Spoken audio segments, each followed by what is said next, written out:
श्रीमद् भगवद गीता का सार।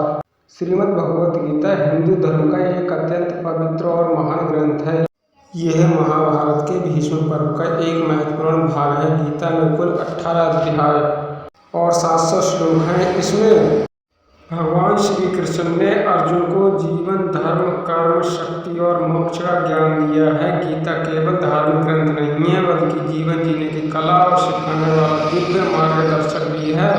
गीता का प्रारंभ महाभारत युद्ध शुरू होने वाला था। कुरुक्षेत्र के मैदान में पांडव और कौरव आमने सामने खड़े थे। जब अर्जुन ने अपने गुरु, रिश्तेदारों और मित्रों को युद्ध भूमि में देखा तो उनका मन विचलित हो गया। वे सोचने लगे कि अपने ही लोगों को मारकर राज्य प्राप्त करने का क्या लाभ है।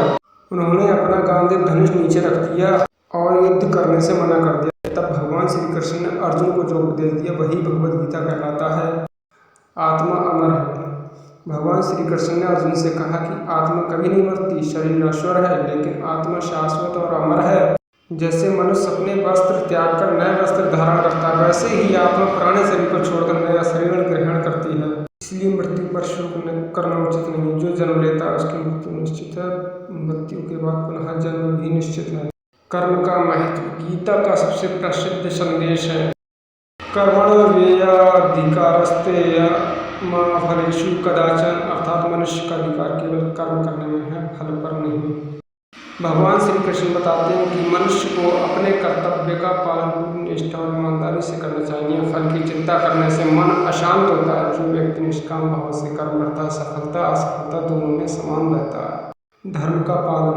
गीता सिखाती है कि अपने धर्म और कर्तव्य का पालन करना सबसे बड़ा धर्म है। अर्जुन एक क्षत्रिय थे, उनका कर्तव्य अन्याय के विरुद्ध युद्ध करना था। इसलिए भगवान कृष्ण ने उन्हें धर्म की रक्षा के लिए युद्ध करने की प्रेरणा दी। जीवन में भी हमें अपने कर्तव्यों से भागना चाहिए, चाहे परिस्थिति कितनी भी कठिन क्यों ना हो। सत्य और धर्म का साथ देना चाहिए। मन पर नियंत्रण। मनुष्य का मन बहुत चंचल होता है। यदि मन को नियंत्रित न किया जाए तो वह व्यक्ति को गलत मार्ग पर ले जा सकता है। भगवान श्री कृष्ण बताते हैं अभ्यास और वैराग्य के द्वारा मन को वश में किया जा सकता है। जो व्यक्ति अपने मन और इंद्रियों पर नियंत्रण कर लेता है, जीवन में शांति और सफलता प्राप्त करता है।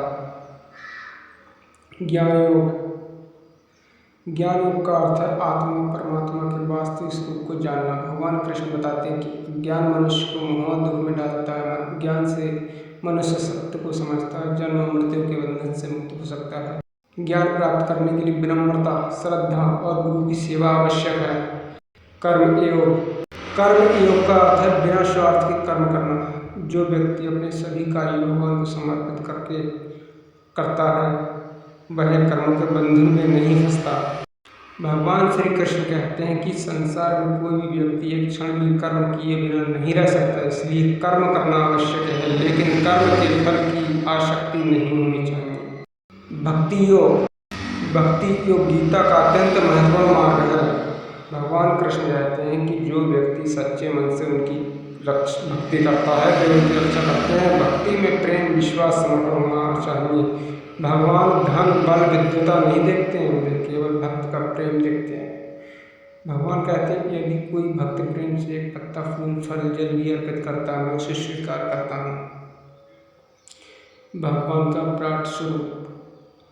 गीता के 11वें अध्याय में भगवान श्री कृष्ण अर्जुन को अपना विराट रूप दिखाते हैं। अर्जुन उस दिव्य रूप में संपूर्ण ब्रह्मांड को देखते हैं। वे देखते हैं कि सभी देवता, ऋषि और समस्त संसार भगवान के भीतर विद्यमान है। यह दृश्य देखकर अर्जुन आश्चर्यचकित और भाव विभोर हो जाते हैं। तब उन्हें भगवान का वास्तविक दिव्यता का अनुभव होता है। 3 गुण। भगवान बताते हैं कि प्रकृति 3 गुणों से बनी है। सत्वगुण ज्ञान, शांति, पवित्रता। रजोगुण इच्छा, कर्म, महत्वाकांक्षा। तमोगुण आलस्य, अज्ञान और मोह। मनुष्य का व्यवहार इन 3 गुणों के प्रभाव से निर्धारित होता है। गीता का संदेश है कि मनुष्य को सत्गुण बढ़ाने का प्रयास करना चाहिए। मोक्ष का मार्ग। गीता का अंतिम उद्देश्य मोक्ष प्राप्त करना है। मोक्ष का अर्थ होता है जन्म मृत्यु के चक्र में से मुक्ति। भगवान कृष्ण कहते हैं कि जो व्यक्ति निष्काम कर्म करता है, ज्ञान प्राप्त करता है, सच्ची भक्ति करता है तथा परम शांति और मोक्ष को प्राप्त करता है। गीता का मुख्य संदेश। भगवद गीता हमें सिखाती है कि जीवन में आने वाली कठिनाइयों से घबराना नहीं चाहिए। हमें अपने कर्तव्यों का पालन ईमानदारी से करना चाहिए, मन को नियंत्रित रखना चाहिए, भगवान पर विश्वास रखना चाहिए और निष्काम भाव से कर्म करना चाहिए। अंत में भगवान श्री कृष्ण अर्जुन से कहते हैं, सर्वधर्मान् परित्यज्य मामेकं शरणं व्रज। अर्थात सभी प्रकार के भय और चिंताओं को छोड़कर मेरी शरण में जाओ, मैं तुम्हें सभी पापों से मुक्त करूँगा। यही भगवद गीता का सार है। यही भगवद गीता का सार है। धर्मपूर्वक कर्म करो, भगवान पर विश्वास रखो, जीवन को सत्य भक्ति ज्ञान के मार्ग पर चलाओ।